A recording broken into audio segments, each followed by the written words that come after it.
Bonjour et merci de nous retrouver pour Un cœur qui écoute, votre rendez-vous de spiritualité. Et aujourd'hui, nous allons parler d'évangélisation. Et je suis content de vous retrouver, Raphaël Cornuténard, bonjour. Bonjour.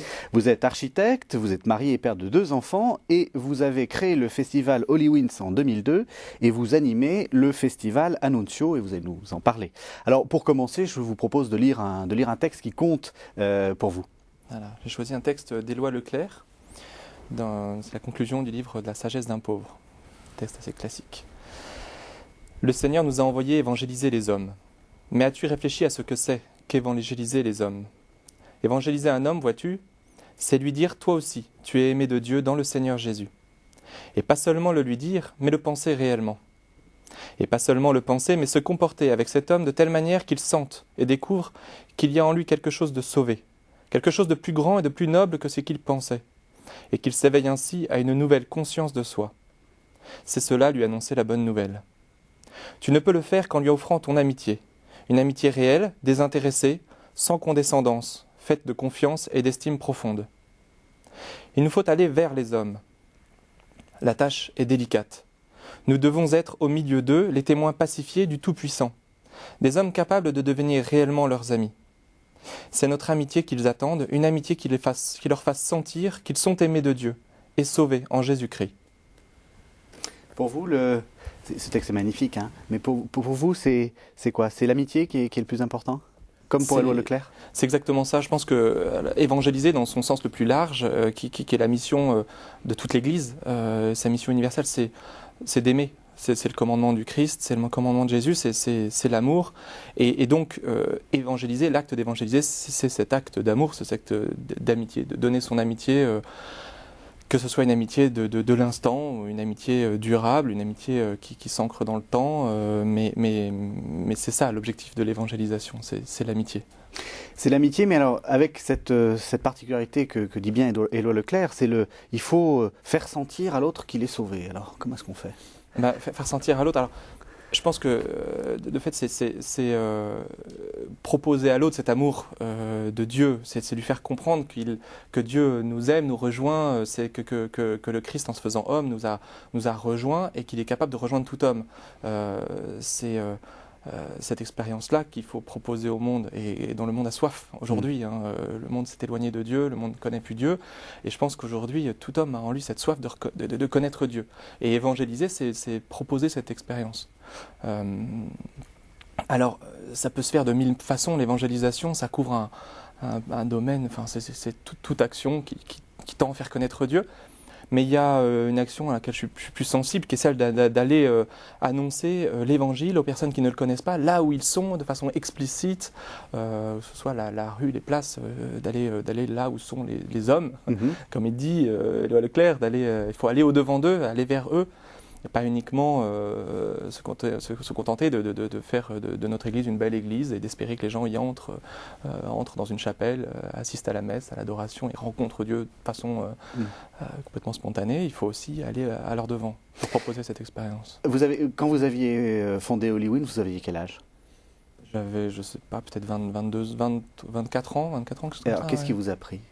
En fait, c'est quoi qui est en vous qui fait que vous avez cette impulsion, ce besoin, on sent que vous en parlez avec passion ? J'ai eu la grâce de faire cette expérience de l'amour de Dieu une fois dans ma vie, enfin une fois et puis après de multiples fois, mais une première fois où j'étais catholique, j'étais de famille catholique, je m'étais un rebelle anti-église, mais j'ai progressivement cessé d'aller à la messe. Ça n'avait pas trop de sens pour moi, même si j'avais de l'affection pour l'Église qui est très belle, qui a beaucoup de ministères caritatifs, beaucoup de choses, d'œuvres qui sont très très admirables. Et voilà, mais voilà qu'un jour par le fait d'amitié, de la Providence a permis que je sois associé à un pèlerinage en Terre Sainte. Et puis j'étais un peu en marge, je vivais ce pèlerinage de façon un peu loin pendant les enseignements, j'allais peindre des aquarelles, et pendant ce pèlerinage, j'ai fait une expérience de Dieu. Le Seigneur est venu me rejoindre, toucher mon cœur et me faire rentrer dans cette intimité avec Dieu. Et me faire comprendre que l'intimité avec Dieu, elle n'est pas réservée à une élite, à des moines qui s'isolent, ou même à des prêtres, ou c'est le fait de tout homme. C'est-à-dire qu'on est tous capables de cette amitié intime avec Jésus-Christ, vrai Dieu, vrai homme. Et cette amitié-là, Elle m'a jamais quitté. Elle a été nourrie par la prière, par la ferveur, le fait d'avoir des amitiés chrétiennes, par la pratique des sacrements. Mais cette amitié-là, le fait quand on vit cette intimité avec Jésus, on a envie de la partager. Puis ça serait parfaitement égoïste de la garder pour moi et de ne pas considérer qu'elle est possible pour chacun.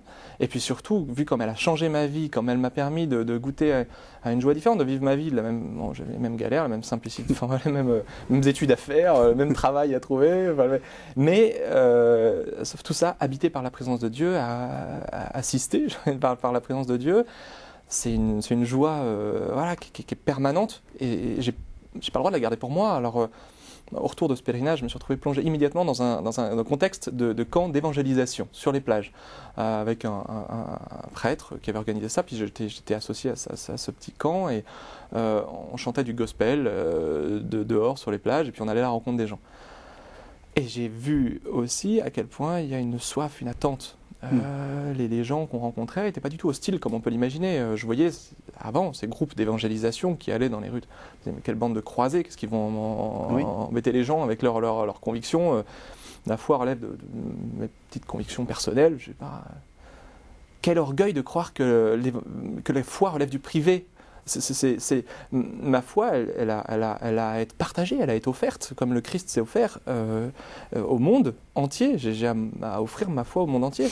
Mais est-ce que vous comprenez que, justement, d'autres peuvent encore avoir la réaction que vous aviez avant, c'est-à-dire de se dire, oui, mais la foi, c'est quand même quelque chose d'intérieur, et se sentent un peu gênés, y compris dans l'Église, par ce côté très visible, très... Je crois qu'on a la France en particulier, on a vécu une période qui a été assez difficile et peut-être douloureuse pour l'Église et pour les chrétiens. Beaucoup d'ailleurs ont quitté l'Église parce qu'il y a eu un contexte des années 60, des 50, des années 60, 70, je sais pas, moi j'ai pas vécu ça.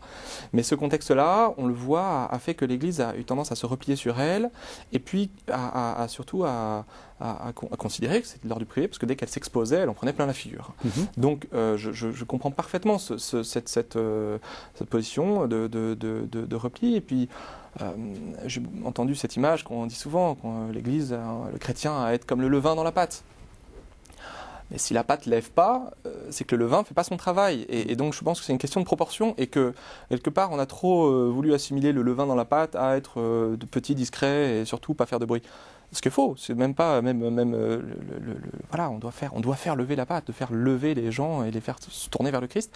C'est notre rôle mais pas par une action militante, violente, mais par une action de témoignage, de se rendre disponible, ne serait-ce que de se rendre disponible pour que les gens puissent nous rencontrer, nous comme chrétiens. Mais est-ce que vous comprenez aussi que les gens vous assimilent à d'autres mouvements très prosélytes qui ne sont pas, qui sont aux marges, même aux marges quelquefois l'ont quitté du christianisme. Je pense aux témoins de Jéhovah, etc. Est-ce que c'est ça qu'on vous a dit? C'est ça que je pense vous avez dû l'entendre, ce genre de... C'est vrai, nous l'avons entendu. Alors on l'a entendu quand ça vous énerve? Qu'est-ce que ça fait? Non, ça me fait sourire parce que le concept de l'évangélisation explicite des non-croyants là où ils sont, ça date de l'aéropage, ce sont des catholiques qui l'ont inventé. Les témoins de Jéhovah n'ont fait que reprendre ce patrimoine de l'Église et puis l'adapter à leur façon. Et puis surtout, ils ont des façons de faire auxquelles je ne m'assimile pas du tout. Sans vouloir trop les regarder, les évangéliques, etc., je me concentre sur comment faire ça comme catholique aujourd'hui dans le monde. Il y a cette action d'aller annoncer l'évangile, elle peut se faire de façon profondément catholique, c'est-à-dire dans un respect total de la personne que je rencontre, parce que ce que je cherche d'abord, c'est pas à le convaincre, c'est à lui proposer, comme dit la petite Bernadette, c'est d'aller me rendre disponible pour témoigner de ce qui m'habite. Alors, la principale difficulté, elle ne consiste pas à se comparer, elle n'est pas d'ordre politique. D'ailleurs, on voit l'accueil des gens. Et puis, si les témoins de Jéhovah ou les évangéliques ont une telle croissance, c'est parce que les gens ne sont pas hostiles. C'est parce que les gens... Vous pensez que les gens sont en attente, vraiment? Les gens sont dans ont parfois une indifférence et souvent une curiosité du religieux, de la question de Dieu. Tout le monde se la pose. Nous, on fait de l'évangélisation sur les plages à Saint-Tropez ou à Saint-Raphaël ou dans les rues de Toulouse ou de Lyon. C'est unanime. Les gens partout sont habités par la question de Dieu. Donc quand vous allez vous rendre disponible et que vous parlez de la question de Dieu, et qu'en plus vous êtes catholique, nous on fait les choses aussi, nous sommes profondément rattachés à l'Église, on est envoyé par des évêques, on s'intègre toujours dans des paroisses. Le projet Annuncio, puisqu'on en parle, un peu, oui, c'est voilà. un projet qui consiste à réunir une petite armée de missionnaires, un petit groupe de jeunes, d'environ 200, 300 jeunes, c'était 300 l'été dernier, de vivre un temps spirituel à la Sainte-Baume, à l'école de Marie-Madeleine, premier apôtre, apôtre des apôtres, et puis de partir en mission, envoyé par l'évêque du lieu. On part en mission dans 7 villes de France. Donc on part en même temps à Cannes, Saint-Raphaël, Saint-Tropez, Aigues-Mortes, Toulouse, Lyon et Paris. Pendant 6 jours, dans ces 7 villes, il va y avoir une mission d'évangélisation, c'est-à-dire que les jeunes vont avoir leur journée décomposée en 2 temps. Une matinée consacrée à la prière, à l'oraison, à la vie sacramentale, à la messe, à la formation. L'après-midi et la soirée consacrée à l'évangélisation. Alors on va aller là où sont les gens, sur les plages, sur les places, dans les rues, au bord du Rhône, etc. Et pendant ce temps d'évangélisation, on va à la rencontre des gens. Alors ça va se faire au moyen de petits tracts. On va inviter les gens à une veillée de prière le soir, à un concert. On invite les gens où on leur distribue un petit journal sur le thème de l'amour de Dieu ou rien du tout. On va juste à la rencontre des gens et on va se rendre disponible pour une rencontre. C'est tout l'acte intérieur qu'on essaie de proposer aux jeunes. C'est de dire, vous allez... surtout pas asséner un message prosélyte, vous allez vous présenter comme catholique, donnant un temps à Dieu pendant une semaine pour témoigner de votre foi. Les gens sont curieux. Là, il y a vraiment cette rencontre se fait. Alors parfois c'est un peu frontal, parfois les gens nous rentrent dedans. Et justement, comment ils réagissent et à quel moment vous vous dites là c'est gagné? C'est gagné, c'est dans le cœur de Dieu, on ne saura jamais. Il y a des moments, qu'est-ce qui vous motive? Enfin, qu'est-ce qui fait que tout d'un coup vous vous dites ah là j'ai pas perdu ma soirée?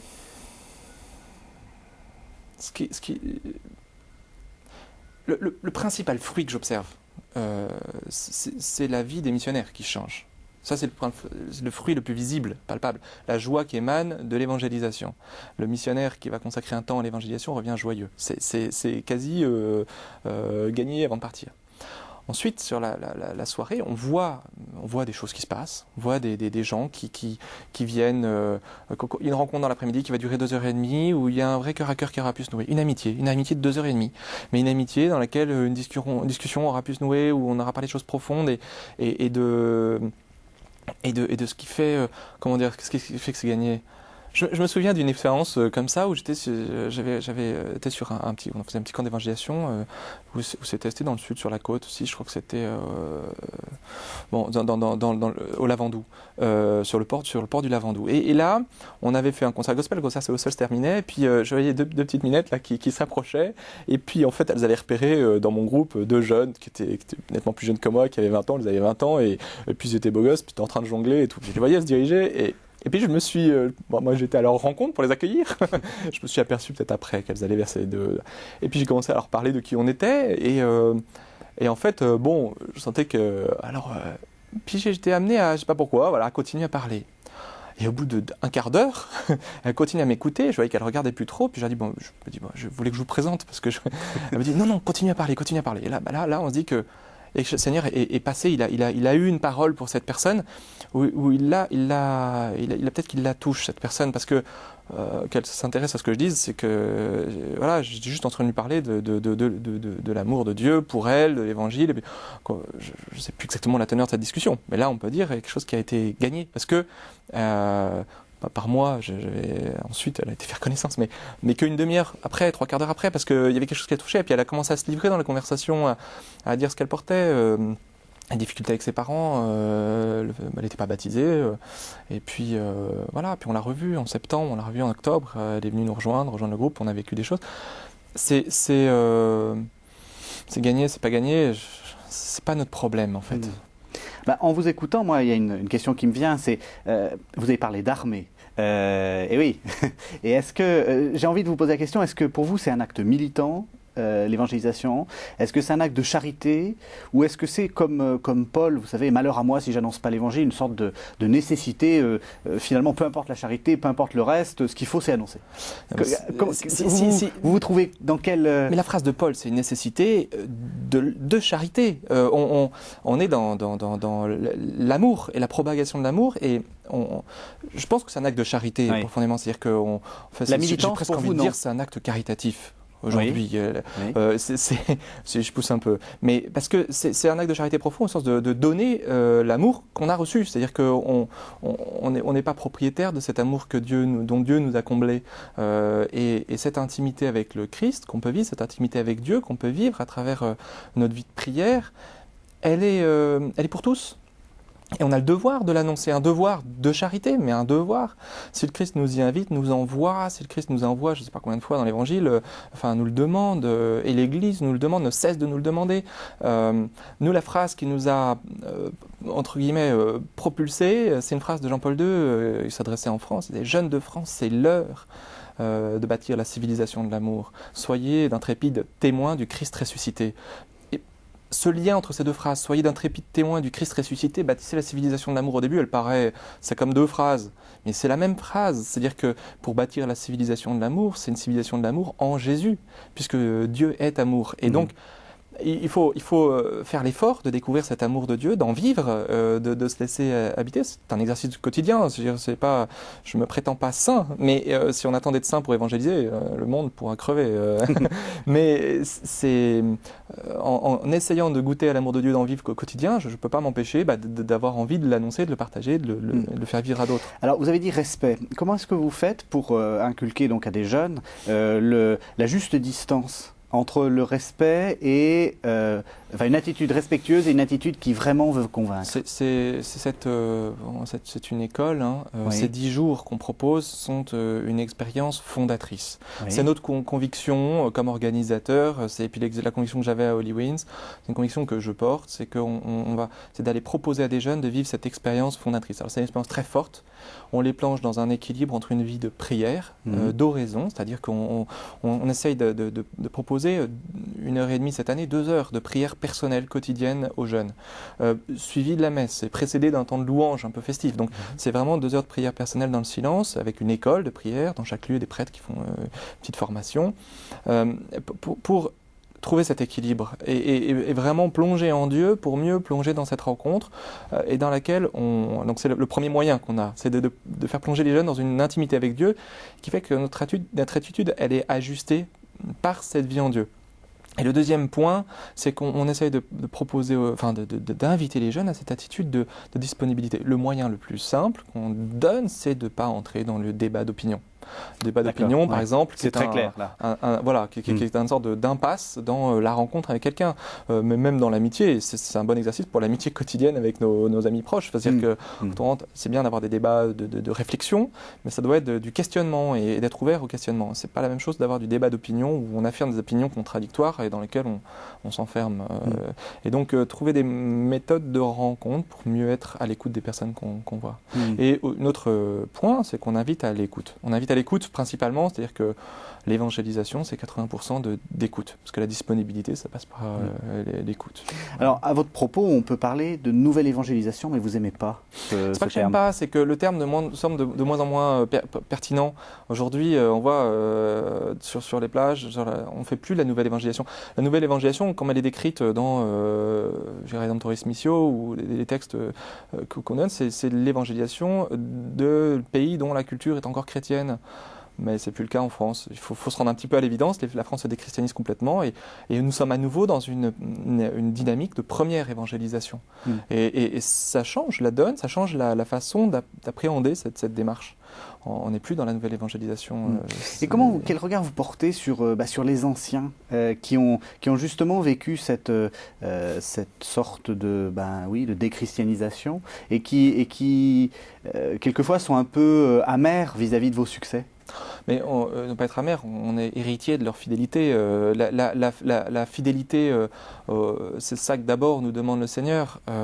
Et ceux qui ont été fidèles à travers ces années, aujourd'hui, on en est l'héritage, le prolongement, et puis c'est un prolongement qui rejaillit. Et puis peut-être que dans 2 générations, il y aura à nouveau des temps de difficultés. Voilà, nous on a assumé aussi, ma génération elle a assumé cette nouvelle liberté qu'on a d'expression, donc on essaie de l'assumer dans le prolongement de ce qu'ils ont vécu. J'ai aucun regard de jugement.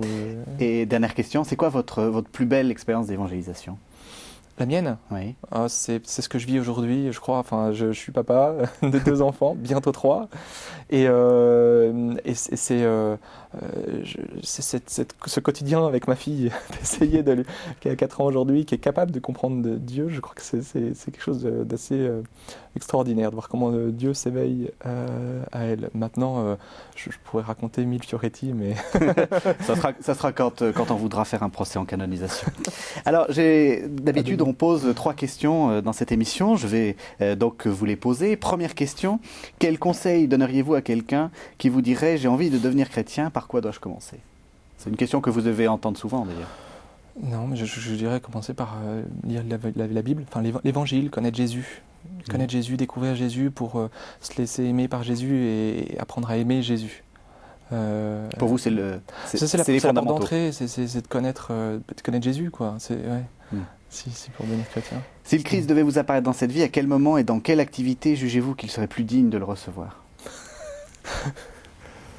Je sais pas, peut-être sous ma douche, je suis disponible, je suis tout seul. Voilà. Non, je sais pas, le plus digne de le recevoir. Je le reçois, j'essaie de le recevoir à tout moment, et peut-être que dans les moments où effectivement, les moments où on fait oraison, on est des moments où on est particulièrement disponible à accueillir le Seigneur, j'essaie de le recevoir. Ou pendant l'Eucharistie, c'est le moment où j'essaie de me rendre disponible pour le recevoir, plus particulièrement, mais Jean-Paul II dit que, je crois, que... Bon, non, je vais dire une bêtise, je la dirai pas, pardon. Aujourd'hui, jugement, qu'aimeriez-vous que Dieu vous dise? Je t'aime. S'il pouvait me dire merci, je serais heureux. mais alors, on va... Tu vas me dire je te pardonne, s'il te plaît. Racontez-nous un peu ce que vous faites en ce moment. Parce que donc Holy Winds, vous l'avez fondé en 2002, mais vous êtes maintenant un peu retiré du projet. Voilà, en 2004, moi j'ai donné 3 années, j'ai organisé ce projet-là avec le diocèse de Paris. En 2004, après, je me suis marié en janvier 2005, donc juste après. Puis après, donc on a pris un temps d'enseignement. Puis après, on a monté le projet Annuncio avec quelques jeunes, ma petite sœur en particulier, qui était vraiment au cœur de ce projet.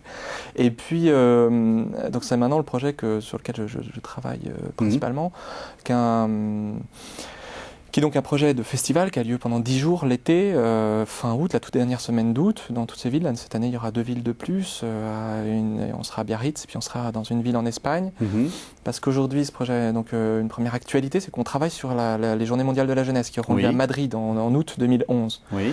Là, on essaiera d'être très présent. On a vraiment à cœur de travailler à ce qu'Annuncio soit présent, le festival Annuncio se fasse pendant les JMJ, et d'être même... au service aujourd'hui de l'organisation pour créer des pôles d'évangélisation dans les diocèses, puis à Madrid, qu'on puisse, avec le comité d'organisation des JMJ, créer des pôles d'évangélisation, des pôles où on permettra à tous les JMJ de faire l'expérience de l'évangélisation. Les évêques sont partie prenante, enfin vous êtes en mission. On est encouragés, alors là-bas on a une jeune qui aujourd'hui est permanente à la conférence d'évêques d'Espagne et qui travaille, et qui est très encouragée par la conférence et puis par le comité pour mettre ça en place.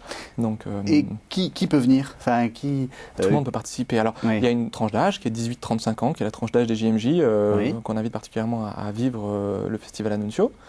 Et puis, donc voilà, mais là, après, il y a pas de...